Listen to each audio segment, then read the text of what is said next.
basically, Tony came to me with this project, as well as 433 other composers, but I'm glad to be one of them. And I'm pretty sure that I am the first composer to say yes, only because I was scared someone else would steal my song.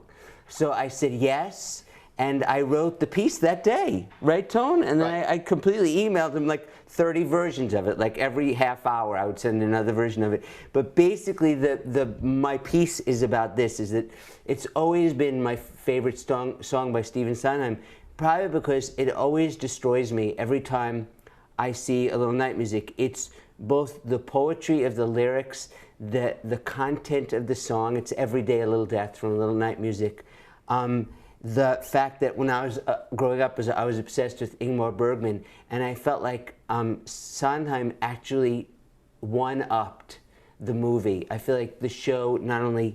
Anyway, so the idea for the song was, I didn't even have the music with me. I know the song so well. I just sort of thought of, since it's Every Day a Little Death, the idea of the song sort of erupting out of the sort of primordial ooze and then disappearing back into it again. That's sort of the frame of the piece. And why don't you show them how that's done, Tone? Okay, how much do you want me to... Why don't you do like the primordial ooze? I think that's a good thing. Okay. That's good. Okay.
That's good.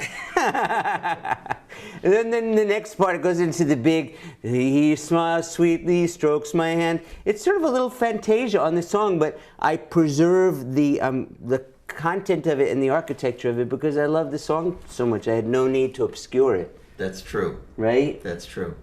Yeah, it's one of the pieces in the collection that really, in many ways, follows the idea of transcription. Yes. I think. Yes. And you had said early on, one of the first things you said to me when you completed it, you said, it's very Ravelian, which I thought was very curious because Ravel was always a very strong influence on Sondheim. Yes. No, I certainly knew that. And yes. It really comes through. I mean, Ricky plays the piano very well. So the thing is, he really knows how to create an edifice out of a song. I mean, he really makes a piano piece out of it. And this is what I think is so strong. There are many pieces in the collection that do that. I mean, that really the composers really know the instrument well, and they know sonorically and just intuitively how to work with it. And I think that really comes through. Yeah. It's a real, your CD is a real sort of pay-in to the piano. It's a lovely tribute to the instrument. Oh, that's nice.